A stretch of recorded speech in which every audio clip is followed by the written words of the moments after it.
ऋषि बोले, प्रभु महामुने, आप हमारे लिए क्रमशः षड्जलिंग स्वरूप प्रणय का महत्तम और शिव भक्त के पूजन का प्रकार बताइए। सूत जी बोले, महर्षियों, आप लोग तपस्या के धनी हैं।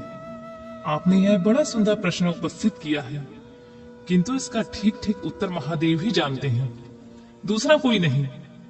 तथापि भगवान शिव की कृपा से ही मैं उस विषय का वर्णन करूंगा।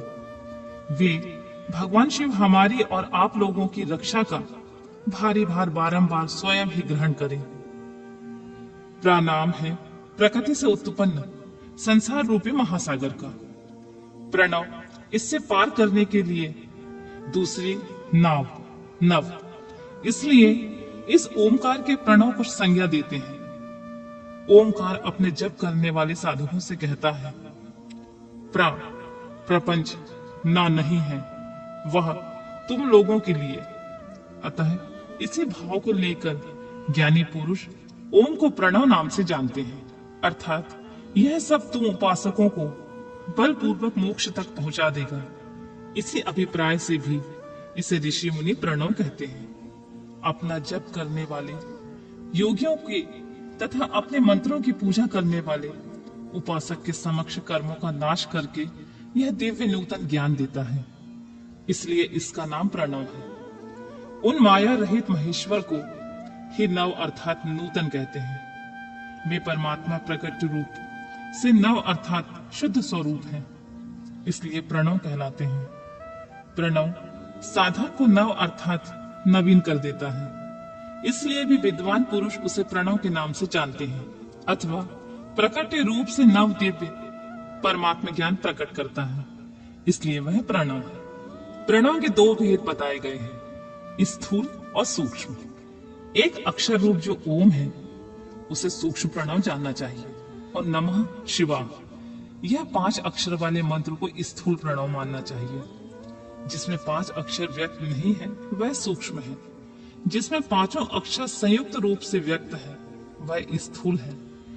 जीवान मुक्त पुरुष के लिए सूक्ष्म प्रणव के जप का विधान है, वही उसके लिए समस्त साधनों का सार है। यद्यपि जीवांत मुक्त के लिए वही साधन की आवश्यकता नहीं है, क्योंकि वह सिद्ध रूप है। तथापि दूसरों की दृष्टि में जब तक उसका शरीर रहता है तब तक उसके द्वारा प्रणव जप की सहज साधना स्वतः होती रहती है। वह अपने देह का विलय होने तक सूक्ष्म प्रणव मंत्र का जाप और उसके अर्थमूल परमात्म तत्व का अनुसंधान करता रहता है। वह शरीर नष्ट हो जाता है और तब वह पूर्ण ब्रह्म स्वरूप शिव को प्राप्त कर लेता है। यह सुनिश्चित बात है। जो अर्थ का अनुसंधान न करके केवल मंत्र का जाप करता है उसे निश्चय ही योग की प्राप्ति होती है। जिसने 36 करोड़ मंत्र का जप कर लिया हो उसे अवश्य ही योग प्राप्त हो जाता है। सूक्ष्म प्रणव के हास्य और दीर्घ के भेद से 2 रूप जानने चाहिए, अकार, उकार, मकार, बिंदु, नाद, शब्द, काल और कला। इनमें युक्त जो प्रणव है उसे दीर्घ प्रणव कहते हैं। वह योगियों के ही हृदय में स्थित होता है। मकार पर्यंत जो ओम है वह अउमा इन तीनों शब्द से युक्त होता है। इसी को हव्य प्रणव कहते हैं। आ शिव है, उ शक्ति है और मकार इन दोनों की एकता होती है। यह त्रितत्व रूप है। ऐसा समझकर हस्व प्रणव का जाप करना चाहिए। जो अपने समस्त पापों का क्षय करना चाहते हैं उनके लिए यह हस्व प्रणव का जाप अत्यंत आवश्यक होता है। पृथ्वी, जल, तेज, वायु और आकाश, ये 5 भूत तथा शब्द, स्पर्श आदि इनके 5 विषय, इस सब मिलकर 10 वस्तुएं मनुष्यों की कामना के विषय है। इनकी आशा मन में लेकर जो कर्मों के अनुष्ठान में संलग्न होते हैं वे 10 प्रकार के पुरुष प्रवर्त कहलाते हैं अथवा प्रवर्तगामी कहलाते हैं। तथा जो निष्काम भाव से शास्त्र विहित कर्मों का अनुष्ठान करते हैं वे निवृत्त कहे गए हैं। प्रवर्त पुरुषों को हस्व प्रणव का जाप करना चाहिए और निवृत्त पुरुषों को दीर्घ प्रणव का। व्याहतियों तथा मंत्र आदि से इच्छा अनुसार शब्द और कला से युक्त प्रणव का उच्चारण करना चाहिए। वेदों के आदि में और दोनों संध्याओं की उपासना के समय भी ओमकार का उच्चारण करना चाहिए। प्रणव का 9 करोड़ जप करने से मनुष्य शुद्ध हो जाता है। फिर 9 करोड़ का जाप करने से वह पृथ्वी तत्व पर विजय पा लेता है। तत्पश्चात पुनः 9 करोड़ का जप करके वह जल तत्व को जीत लेता है। पुनः 9 करोड़ जप से अग्नि तत्व पर विजय पा लेता है। तदंतर फिर 9 करोड़ का जाप करने पर वह वायु तत्व पर विजय पा लेता है। फिर 9 करोड़ के जप से आकाश को अपने अधिकार में कर लेता है। इसी प्रकार 9 करोड़ का जप करके वह क्रमशः गंध, रस, रूप, स्पर्श और शब्द पर विजय पाता है। इसके बाद फिर 9 करोड़ का जाप करके अहंकारों को भी जीत लेता है। इस तरह 108 करोड़ प्रणव का जप करके उत्कृष्ट बोध को प्राप्त किया हुआ पुरुष शुद्ध योग का लाभ करता है। शुद्ध योग से युक्त होने पर वह जीवांत मुक्त हो जाता है, इसमें संशय नहीं है। सदा प्रणव का जप और प्रणव रूपी शिव का ध्यान करते समय समाधि में स्थित हुआ महायोगी पुरुष साक्षात शिव ही होता है, इसमें कोई संशय नहीं होता। पहले अपने शरीर में प्रणव के ऋषि छंद और देवता आदि का न्यास करके फिर जब आरंभ करना चाहिए। अकार आदि मातृत्व का वर्णों से युक्त प्रणव का अपने अंगों में न्यास करके मनुष्य ऋषि हो जाता है।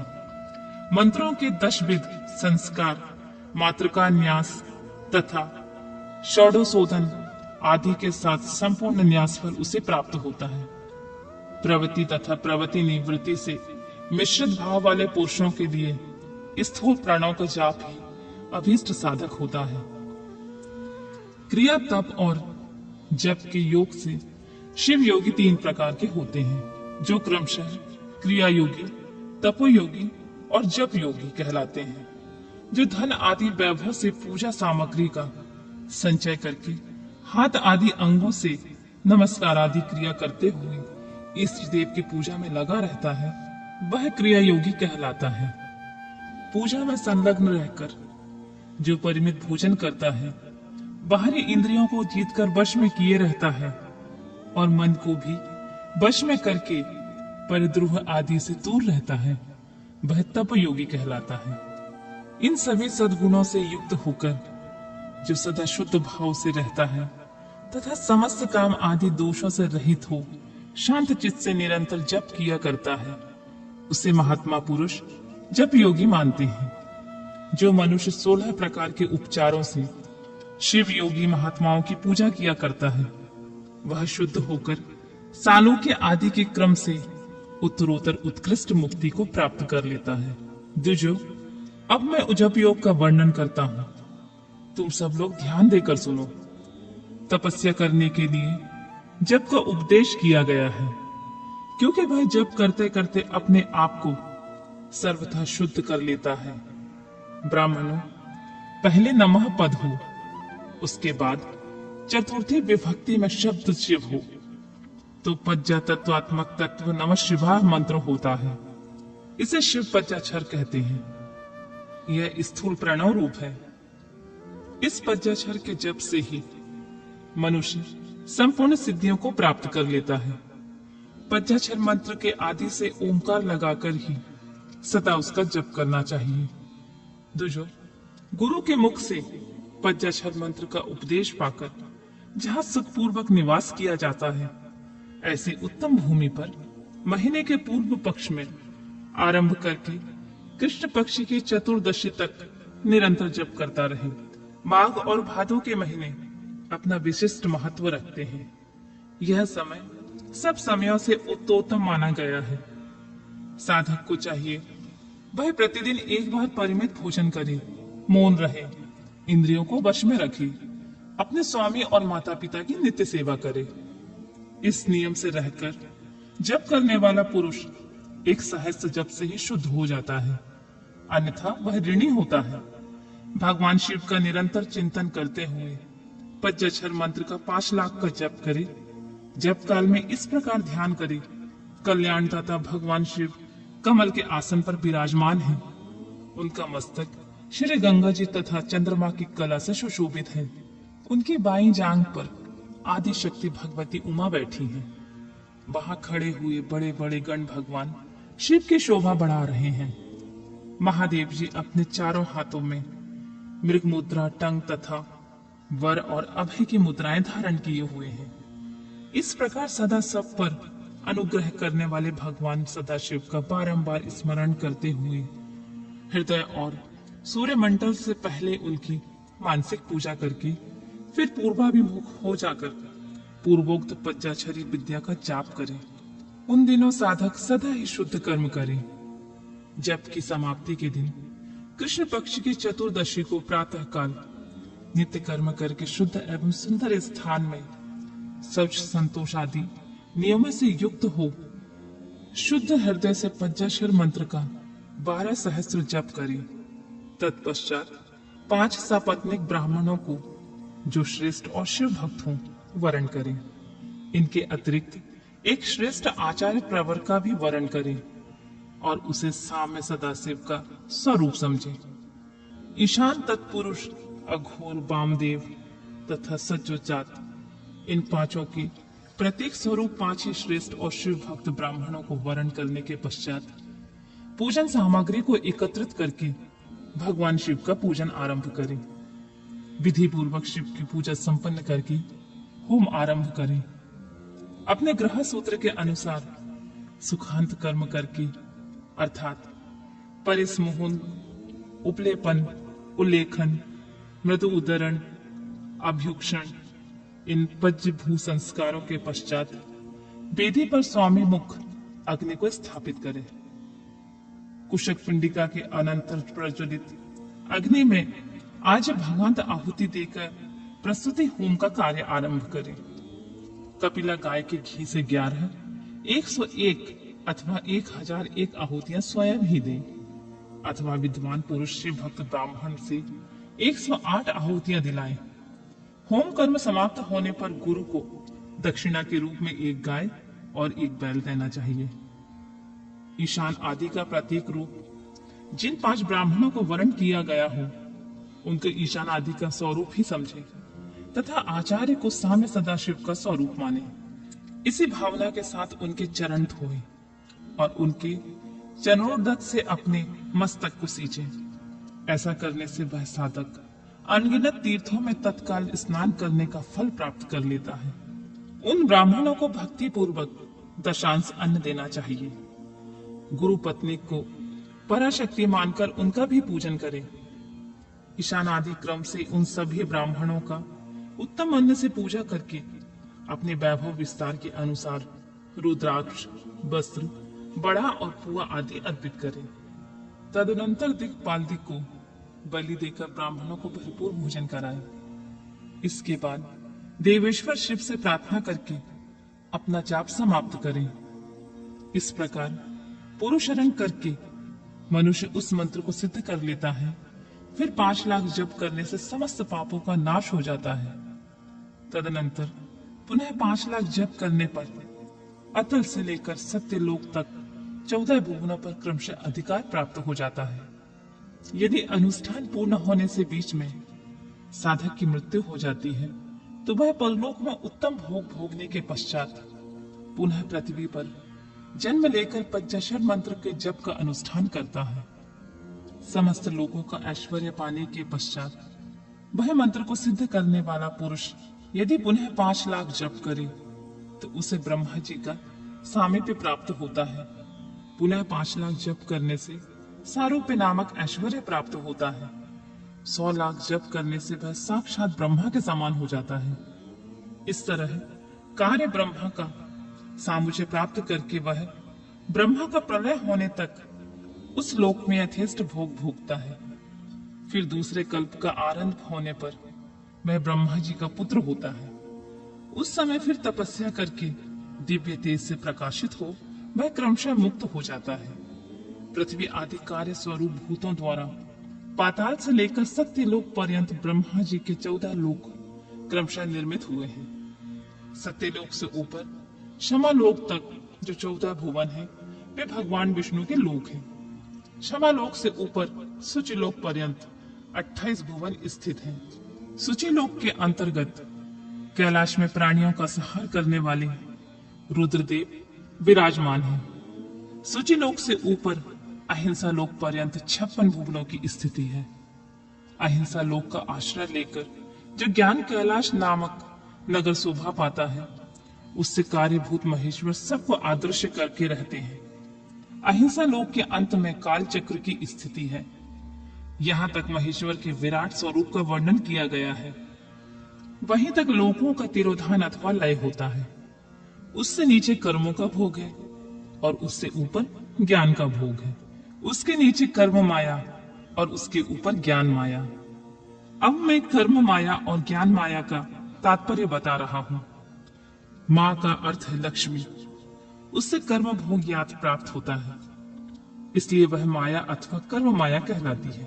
इसी तरह माँ अर्थात लक्ष्मी से ज्ञान भोग यात अर्थात प्राप्त होता है, इसलिए उसे माया या ज्ञान माया कहा गया है। उपयुक्त सीमा के नीचे नश्रय भोग है, ऊपर नित्य भोग है। उससे नीचे ही तिरोधान अथवा लय है और ऊपर नहीं। वहां से नीचे ही कर्ममय पाशों द्वारा बंधन होता है, ऊपर बंधन का सदा अभाव होता है। उससे नीचे ही जीव सकाम कर्मों का अनुसरण करते हुए विभिन्न लोकों में योनियों के चक्कर काटते हैं। उसके ऊपर के लोकों में निष्काम कर्म का ही भोग बताया गया है। बिंदु पूजा में तत्पर रहने वाले उपासक वहां से नीचे के लोकों में ही घूमते हैं। उसके ऊपर तो निष्काम भाव से शिवलिंग की पूजा करने वाले उपासक ही जाते हैं, जो एकमात्र शिव की उपासना में तत्पर है। वे उससे ऊपर के लोकों में जाते हैं। वहां से नीचे जीव कोटि है और ऊपर ईश्वर कोटि।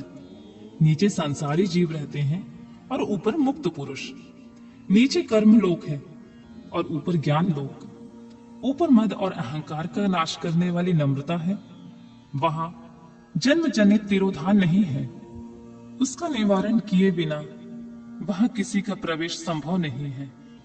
इस प्रकार तिरोधान का निवारण करने से वहां ज्ञान शब्द का अर्थ ही प्रकाशित होता रहता है। अधो भौतिक पूजा करने वाले लोग उससे नीचे के लोकों में ही चक्कर काटते रहते हैं। जो आध्यात्मिक उपासना करने वाले होते हैं, वे ही उससे ऊपर को जाते हैं। जो सत्य अहिंसा आदि धर्मों से युक्त होकर भगवान शिव की पूजा में तत्पर रहते हैं, वे काल चक्र को पार कर जाते हैं। काल चक्रेश्वर की सीमा तक जो विराट महेश्वर लोक बताया गया है, उससे ऊपर वृषभ के आकार के धर्म की स्थिति है। वह ब्रह्मचर्य का मूर्ति रूप है। उसके सत्य, शौच, अहिंसा और दया ये 4 पाद हैं। वह साक्षात शिवलोक के द्वार पर खड़ा है। क्षमा उसके सींग है, शम कान है और वह वेद ध्वनि रूपी शब्द से विभूषित है। आस्तिकता उनके दोनों नेत्र हैं। विश्वासी उनकी श्रेष्ठ बुद्धि एवं मन है। क्रिया आदि धर्म रूपी जो वृषभ है, वे कारण आदि में स्थित हैं। ऐसा जानना चाहिए, उस क्रिया रूप वृषभाकार धर्म पर कालातीत शिव आरूढ़ होते हैं।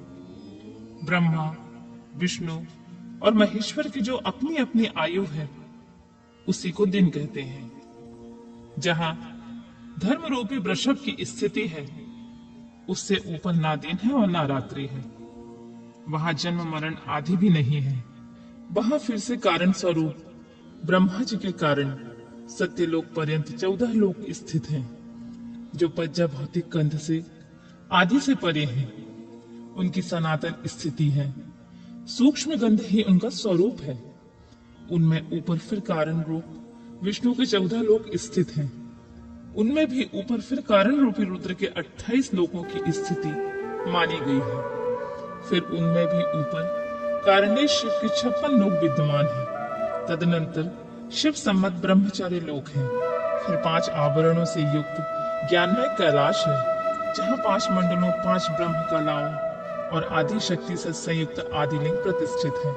उसे परमात्मा शिव का शिवालय कहा गया है। वही पराशक्ति से युक्त परमेश्वर शिव निवास करते हैं। वे सृष्टि पालन, संहार, तिरोभाव और अनुग्रह इन 5 कृत्यों में प्रवीण हैं। उनका श्री विग्रह सच्चिदानंद स्वरूप है। वे सदा ध्यान रूपी धर्म में स्थित रहते हैं। और सदा सब पर अनुग्रह क्रिया करते हैं। वे स्व आत्मा राम है और समाधि रूपी आसन पर आसीन होकर नित्य विराजमान होते हैं। कर्म और ध्यान आदि का अनुष्ठान करने से क्रमशः साधन पथ से आगे बढ़ने पर उनका दर्शन साध्य होता है। नित्य नैमित्तिक आदि कर्मों द्वारा देवताओं का यजन करने से भगवान शिव के समाराधन कर्म में मन लगता है। यदि क्रिया आदि जो शिव संबंधी कर्म है उनके द्वारा शिव ज्ञान सिद्ध करें, जिन्होंने शिव तत्व का साक्षात्कार कर लिया अथवा जिन पर शिव की कृपा दृष्टि पड़ चुकी है, वे सब मुक्ति ही है, इसमें संशय नहीं है। आत्म स्वरूप से जो स्थिति है वही मुक्ति है। एकमात्र अपने आत्मा में रमन या आनंद का अनुभव करना ही मुक्ति का स्वरूप होता है। जो पुरुष क्रिया, तप, जप, ज्ञान और ध्यान रूपी धर्मों में भली भांति स्थित है, वह शिव का साक्षात करके स्वरात्मा स्वरूप मोक्ष को भी प्राप्त कर लेता है। जैसे सूर्य देव अपनी किरणों से अशुद्धि को दूर कर देते हैं, उसी प्रकार कृपा करने में कुशल भगवान शिव अपने भक्तों के अज्ञान को मिटा देते हैं। अज्ञान की निवृत्ति हो जाने पर शिव ज्ञान स्वतः प्रकट हो जाता है। शिव ज्ञान से अपना विशुद्ध स्वरूप आत्मा रामत्व प्राप्त होता है और आत्मा रामत्व की सम्यक सिद्धि हो जाने पर मनुष्य कृतकृत्य हो जाता है। इस तरह यहाँ जो बताया गया है वह पहले मुझे गुरु परंपरा से प्राप्त हुआ था। तत्पश्चात मैंने पुनः जगदीश्वर के मुख से इस विषय को सुना था। नंदी स्थान से परे जो स्वयं वेद शिव वैभव है, उनका अनुभव केवल भगवान शिव को ही है। साक्षात शिवलोक में उस वैभव का ज्ञान सबको शिव की कृपा से ही हो सकता है, अन्यथा नहीं। ऐसे आस्तिक पुरुषों का कथन है। साधक को चाहिए कि वह 5 लाख जप करने के पश्चात भगवान शिव की प्रसन्नता के लिए महाभिषेक एवं नैवेद्य निवेदन करके शिव भक्तों का पूजन करे। भक्ति की पूजा से भगवान शिव बहुत प्रसन्न होते हैं। शिव और उनके भक्त में कोई भेद नहीं है, वह साक्षात शिव स्वरूप ही होते हैं। शिव स्वरूप मंत्र को धारण करके वह शिव ही हो गया रहता है। शिव भक्त का शरीर शिव रूप ही होता है, अतः उनकी सेवा में तत्पर रहना चाहिए। जो शिव के भक्त हैं वे लोक और वेद की सारी क्रियाओं को जानते हैं। जो क्रमशः जितना जितना शिव मंत्र का जाप कर लेता है, उसके शरीर को उतना ही उतना शिव का सामीप्य प्राप्त हो जाता है, इसमें संशय नहीं है। शिव भक्त स्त्री का रूप देवी पार्वती का ही स्वरूप होता है। वह जितना मंत्र जपती है उसे उतना ही देवी का सानिध्य प्राप्त होता है। साधक स्वयं शिव स्वरूप होकर पराशक्ति का पूजन करे। शक्ति, बैल तथा लिंग का चित्र बनाकर अथवा मिट्टी आदि से इसकी आकृति का निर्माण करके प्राण प्रतिष्ठा पूर्वक निष्कपट भाव से इनका पूजन करें। शिवलिंग को शिव मानकर, अपने को शक्ति रूप समझकर, शक्ति लिंग को देवी मानकर और अपने को शिव रूप समझकर शिवलिंग को नाद रूप तथा शक्ति को बिंदु रूप मानकर परस्पर सटे हुए शक्ति लिंग और शिवलिंग के प्रति उप प्रधान और प्रधान की भावना रखते हुए जो शिव और शक्ति का पूजन शिव के ही स्वरूप होते हैं। जो 16 उपचारों से उनकी पूजा करता है उसे अभीष्ट वस्तुओं की प्राप्ति होती है। जो शिवलिंग उपासक शिव भक्ति की सेवा आदि करके उसे आनंद प्रदान करता है, उस विद्वान पर भगवान शिव बड़े प्रसन्न होते हैं। 10, 5 या 100 सपत्नीक शिव भक्तों को बुलाकर भोजन आदि के द्वारा पत्नी सहित उनका सदैव समादर करें। धन में, देह में और मंत्र में जुटा हुआ है उसे मुक्त